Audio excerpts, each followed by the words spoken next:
Sud Radio 10h midi, Média.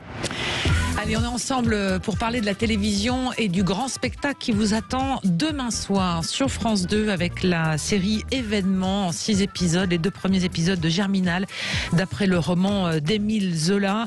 Et on est ravis d'accueillir celui qui joue Étienne Lantier, c'est l'acteur Louis Pérez. Bonjour Louis Pérez. Bonjour à tous. Ouais, Bonjour. Première radio, il paraît que vous faites avec nous ce matin. Première radio, premier direct. Vous vous en souviendrez quand vous serez très connu. Mais de vous, quand c'est on remettra sûr. le César et De tout vous, ça. alors César, je sais pas, mais c'est sûr que je me souviens. Nous, on a parié avec Gilles Que vous serez injoignable dans 2 ans. Exactement. On pourra plus vous appeler. À 2 ans, c'est déjà l'année prochaine, on va dire. Mais les paris avaient été pris pour dans l'année 2 prochaine. ans. Voilà, c'est ça, dans 2 ans. Comment ça va à la Vous veille avez de... un talent vraiment incroyable, Ouais, vraiment. très, très Et vous gentil. portez vraiment Germinal avec. Vous avez des partenaires comme Guillaume de Tonquédec et Alix Poisson qui sont dingues, mais vous êtes vraiment incroyable dans ce rôle-là. Alors c'est vraiment très très gentil, mais j'ai eu le bonheur et la chance d'être très très très bien entouré et d'avoir un réalisateur, David Ourec, qui m'a fait confiance tout au long du shooting. Et donc vraiment la plupart du temps j'étais en réaction de ce que les autres acteurs me donnaient. Ils étaient absolument bluffants. Et moi, c'était ma première. Enfin, c'était vraiment. J'avais fait deux films et une série avant, mais plus petits. Là, c'était mon premier truc. Assez grosse production. Voilà, ouais, assez gros. Donc, Oui, parce que quand on vous présente le projet et le rôle d'Étienne Lantier, Germinal, c'est l'acteur central, c'est le personnage central du roman de Zola. Qu'est-ce qu'on se dit quand on débute ou quand on est encore à se dire on fait des petits rôles, ou en tous les cas, je vais être mis vraiment sur le devant de la scène? Alors, en fait, ça se passe en 2 temps. Le premier, c'est quand on reçoit l'appel de David Ourec qui dit bon, bah, c'est toi. Étienne Lantier. Là, je me souviens, j'étais avec mes parents et là, explosion de joie. On pète un peu un câble pendant 1 heure et puis au bout d'1 heure, on se retrouve un peu plus seul et on se dit mais comment est-ce que je vais faire ? Comment est-ce que je vais faire pour être à la hauteur, si vous voulez, du patrimoine historique, du personnage, etc. Et donc, on se pose des questions et on réfléchit sur Étienne avec David pendant peut-être 3 mois.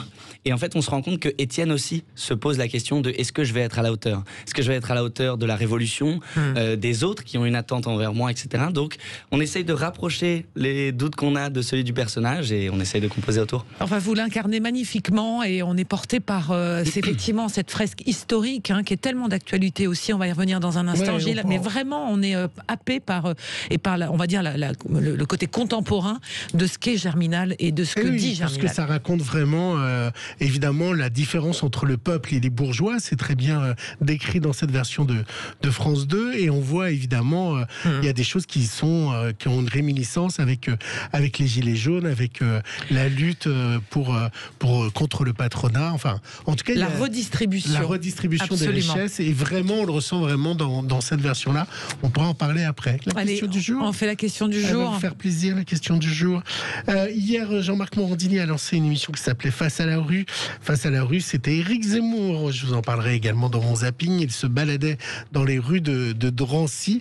Alors évidemment, une balade qui a été très contrôlée et peut-être très programmée, un peu trop au goût de certains. Mais en tout cas, ça a fait l'événement et on vous a posé la question, est-ce que finalement CNews en fait beaucoup trop avec Éric Zemmour ou pas? Oui à 31%, non à 69%. Vous pouvez aller sur le compte Twitter de Sud Radio pour voter, pour savoir si finalement CNews ne fait pas campagne pour Zemmour dans tout ce qui est créé sur la chaîne, ou est-ce que c'est les autres qui sont faibles, hein. La question aussi, c'est...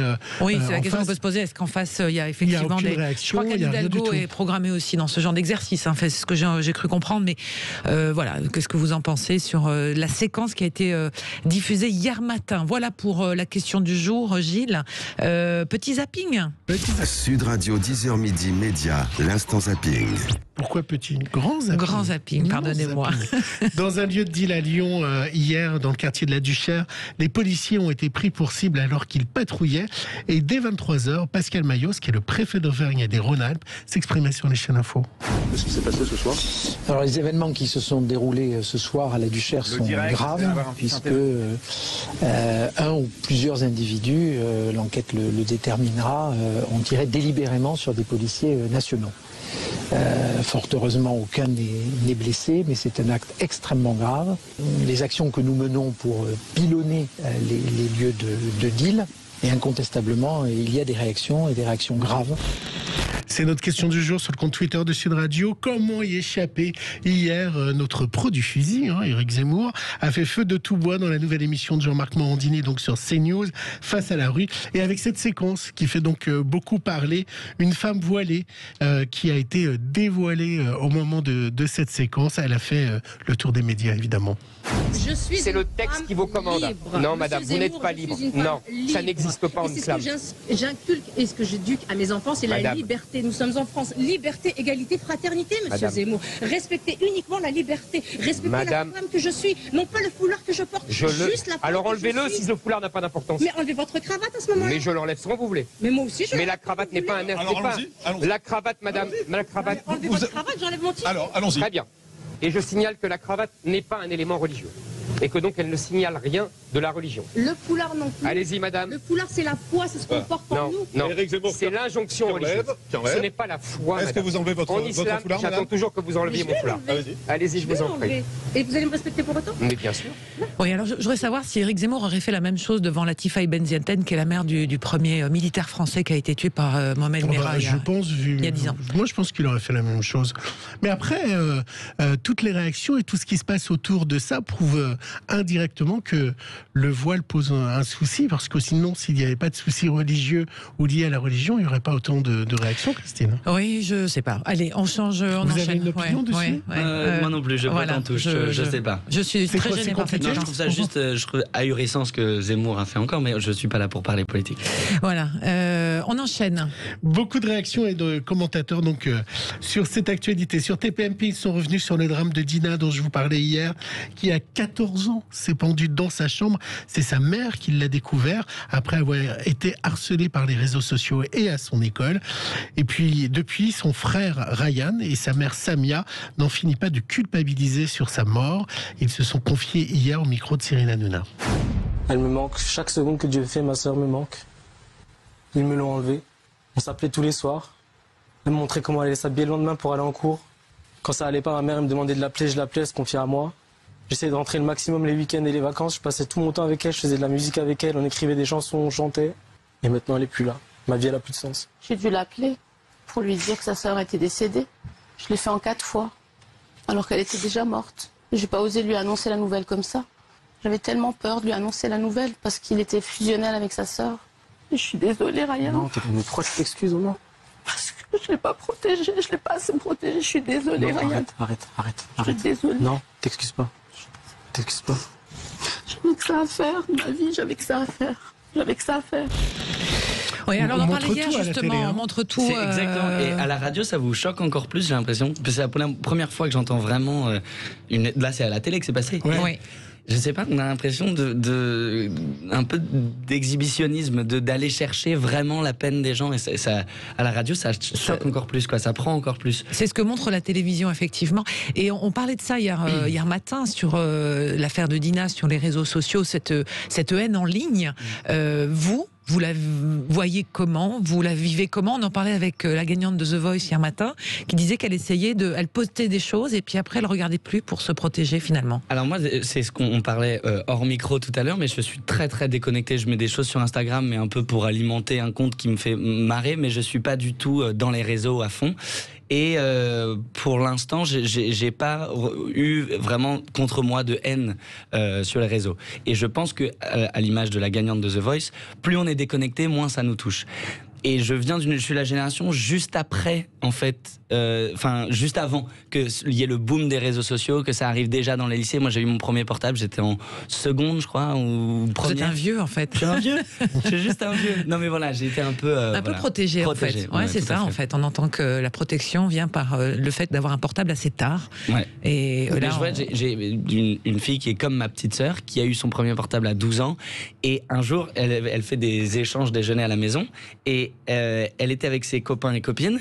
Et ils étaient 4 sur leur portable à faire des filtres Snapchat et à se les montrer. mais ils parlaient plus. Ils se prenaient en snap et ensuite ils montraient. Alors qu'ils étaient dans la même pièce. Alors qu'ils étaient dans la même pièce. Physiquement. Et j'étais abasourdi, quoi. Ouais, c'est une nouvelle génération, c'est vrai, je suis d'accord. La mort à quelques secondes près sur le tournage de Rust, le film produit et avec Alex Baldwin. Alors la correspondante de BFM ce matin expliquait que le CV de l'assistant réalisateur, c'est pas le CV du premier de la classe. Hein.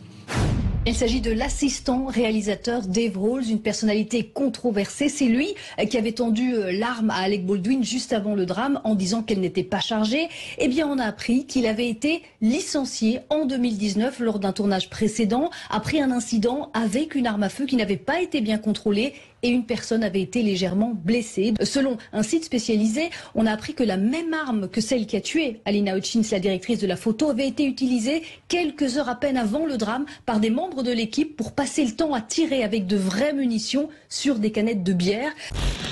Alors justement, vous dans Germinal, vous avez une arme, on ne dira pas à quel moment, maman, vous avez une arme où vous tirez face caméra.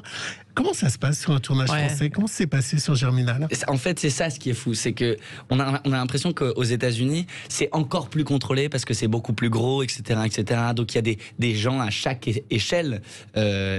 Et en fait, chez nous, sur cet avou, il disait ça, quelqu'un rappelait ça hier. C'est quasiment impossible qu'un accident comme ça se passe parce que il y a des tirs avant à blanc pour vérifier que c'est à blanc. L'armurier ensuite revient nous voir, il nous fait tirer avant et ensuite à l'instant T ils vont prévenir tout le monde. Ça a été rechecké dans ce laps de temps et là on va tirer. Mais et j'ai refait juste après Germinal, je suis parti au Maroc pendant 3 mois pour tourner une série pour OCS sur la guerre au Mali. Donc là on a vraiment beaucoup d'armes. Et pareil, Alors comment ça se passe? C'est un assistant qui vous l'amène? C'est un armurier. C'est un armurier. Donc c'est un professionnel. Ouais. C'est un professionnel. Ouais. Et ils peuvent être 2, 3. Et donc ce n'est que des armes à blanc. Et quand on a enclenché le processus d'armes à blanc, c'est impossible de revenir en arrière. Donc on peut plus tirer de vraies balles. Donc c'est déjà une première sécurité mise en place. Ensuite, il vient nous voir, il nous dit OK, est-ce que tu as déjà tiré? On dit oui, non. Il nous dit OK, viens avec moi. On se déplace, on va à bien 50 mètres. On tire, on fait un essai déjà pour le son parce que c'est très fort. On voit, lui vérifie qu'il n'y a rien qui part, il y a juste une douille, mais ça c'est normal. Il y a une douille qui part, machin. On revient sur le plateau. Il va dire à tout le monde, OK, on va tirer, nanana. Donc tout le monde est au courant. Et ensuite, ils vont dire action, et ensuite on exécute le tir. Mais donc il y a quand même, et lui il aura vérifié, relavé le truc. C'est ça qui est fou. C'est ça qui est fou. Le process, ouais. Mais vous n'avez jamais eu peur que ça soit une vraie balle dedans? Non, j'ai jamais eu peur. Alors quand j'étais petit, jusqu'à mes 16 ans, je jouais au airsoft. Donc j'étais fan de jouer à la guerre, etc. Non, en airsoft, en vrai. Ah d'accord. J'achetais des gros pistolets à billes et avec des amis, on partait faire des guéguerres, entre guillemets. Donc moi j'aime bien. Ah oui, comme du paintball ou des choses comme ça. Exactement. Mais du coup, les armes sur les tournages, ils vont être plus vérifiées ou vous sentez Indéniablement, c'est sûr. Il y a une répercussion directe sur les tournages français. C'est bien aussi, je pense que c'est bien, mais indéniablement ça va, ouais. Alors on est avec Louis Pérez qui incarne Étienne Lantier dans la série Germinal qui sera diffusée à partir de demain sur France 2. Les 2 premiers épisodes, nous avons vu avec Gilles l'intégralité de la série. On peut vous dire que c'est du très grand cinéma à la télévision. C'est même la bande-annonce, si vous voulez. Eh bien, avec grand plaisir, on y va. Comme vous pouvez le voir, j'ai baissé les coûts d'exploitation. Du coup, malgré la crise, nous avons atteint les objectifs fixés. À partir du mois prochain, chaque berline sera payée 2 centimes de moins. Camarades, vos revendications sont justes et la justice ne se demande pas, elle s'impose. Les mineurs sont en route, des centaines de toute la région. Seul un idiot quitte la partie avant d'encaisser ses gains. On n'a pas fait tous ces sacrifices pour rien. On va jusqu'au bout parce qu'on n'a plus rien à perdre. T'as dit que c'était la guerre, tu te rappelles? La voilà la guerre, la voilà. La seule solution pour que les patrons nous respectent, c'est l'union des mineurs. Alors maintenant, vous avez le choix. Soit vous êtes avec nous, soit vous êtes avec les patrons. Mais il n'y a pas d'entre-deux. Alors je ne sais pas si vous avez vu, mais en studio, il y a Louis Pérez qui connaît les textes par cœur et qui les redit. Oui, je le connais. C'est tout au dialogue. Tout au dialogue par cœur. En fait, tous mes projets, je les apprends comme une pièce de théâtre. Quelle est la séquence? Parce qu'il y a beaucoup de séquences où vous intervenez devant les mineurs, où vous remontez le moral des troupes, vous les galvanisez, où vous avez un coup de mou, mais vous repartez au combat, à la lutte syndicale et sociale, hein, finalement. Quel est le texte, la séquence qui vous a le plus demandé on va dire, de travail en amont et aussi au moment de jouer Étienne Lantier? Alors, déjà, vraiment, quand on joue Germinal, et surtout avec un réalisateur aussi exigeant, et c'est vraiment bien, que David Oreg, toutes les séquences sont importantes. Donc vraiment, on y va avec nos tripes sur toutes. Mais s'il y en a une, c'est... Ah, j'étais à deux doigts du spoil encore. Non, c'est dans un épisode, donc je remotive les mineurs à la grève, et donc je fais un long discours. Et ce long discours, on l'a fait de 21h à 7h du matin, même discours, dans le froid, il devait faire -5, pleine gadoue, etc. Et on refait. Mais il y avait une telle énergie, et les figurants sur ce tournage se sont tellement dépassés, c'était vraiment des acteurs à part entière, que en fait on était galvanisés les uns par les autres, et on sentait qu'on y allait avec nos tripes. Et c'était pas juste moi qui faisais un discours, c'était eux qui étaient avec moi. Alors qu'est-ce que vous avez retenu de ces luttes sociales? Parce que c'est un combat qui finit mal, mais c'est un combat qui débute pour d'autres en réalité. Qu'est-ce que vous retenez de ce qu'il y a de contemporain aujourd'hui dans ce Germinal, écrit, je le rappelle, en 1885 dans ces eaux-là par Émile Zola? Ouais. Déjà, en fait, la première chose qui nous choque, c'est que c'est des débats et des questions qui arrivent sans arrêt.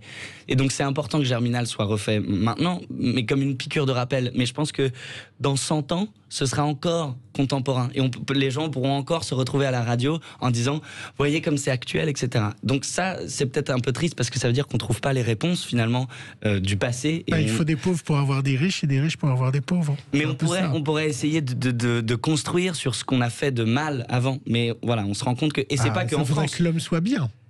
Oula, alors ça c'est on n'a pas le temps, il reste 2 minutes, mon cher Gilles. Non, mais voilà, et puis on a vu l'année dernière que ça peut avoir un écho évidemment avec les Gilets jaunes, mais aussi Black Lives Matter, ou en Birmanie l'année dernière. Voilà. C'est contemporain et universel. Et c'est le principe même des grands génies, je pense. Alors, est-ce que vous avez tourné dans une vraie mine ou pas ?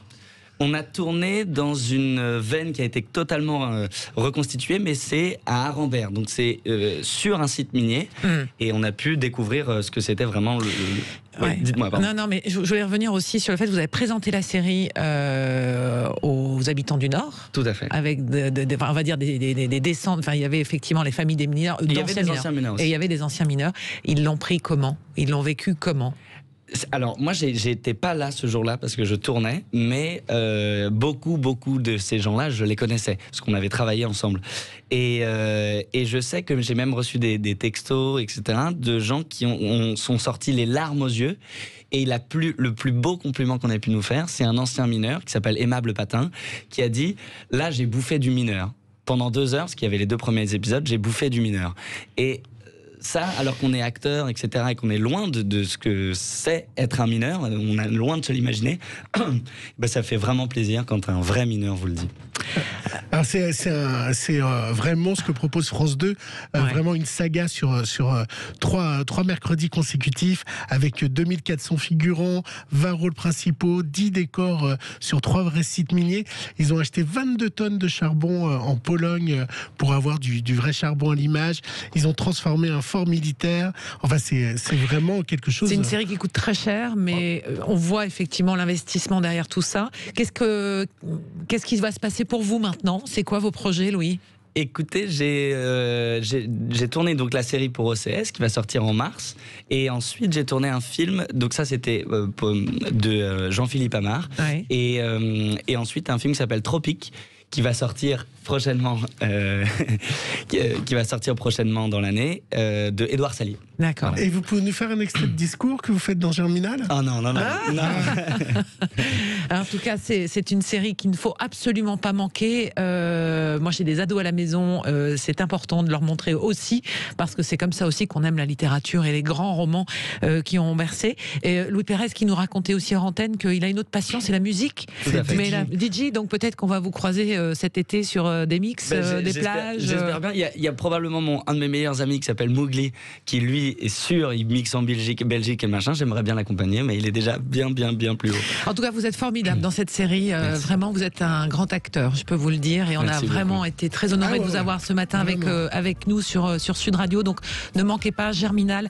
Demain soir sur France 2, les 2 premiers épisodes et ainsi de suite. Il y en a 6. Il y en a 6, donc, et c'est une coproduction avec plein de pays européens, dont la RAI italienne. La RAI italienne, c'est aussi la force de ça. Et il n'y a pas que Netflix qui fait des grandes sagas. Non, là vraiment, vous leur donnez le pion. Guillaume Le Tonquédec, Alix Poisson et Thierry Godard notamment, mais il n'y a pas que. Et un jeune comédien qui s'appelle Max BZ de Malgler. Ah oui, regardez, il est incroyable.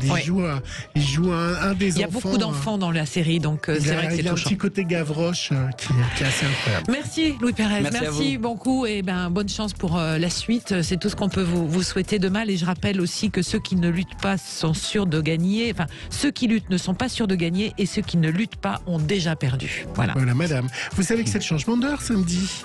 Mais oui, j'ai un truc à dire. Oui. Non, absolument. C'est le changement d'heure samedi et on va faire ça en douceur sur Sud Radio, puisqu'on va vous offrir des Ice Watch, la montre du moment.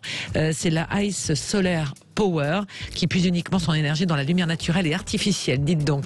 Alors, c'est la première montre à énergie solaire fabriquée par Icewatch et on vous l'offre sur Sud Radio tout au long de la journée. Pour être bien à l'heure. Ouais, c'est toujours compliqué pour moi. 0826 300 300. Vous nous appelez tout de suite pour gagner cette montre. On dit quel appel Louis. C'est-à-dire le numéro, le 5e, un chiffre. Le 9. Le 9e appel. Allez, et vous repartez avec cette montre. On vous attend au standard 0826 300 300 pour gagner la Ice Solar Power. Bonne chance à tous. Dans un instant, on reste dans l'univers du spectacle. On va parler du Crazy Horse. À tout de suite. Sud Radio. Parlons vrai. Sud Radio, parlons vrai. Parlons vrai. Parlons vrai. Sud Radio.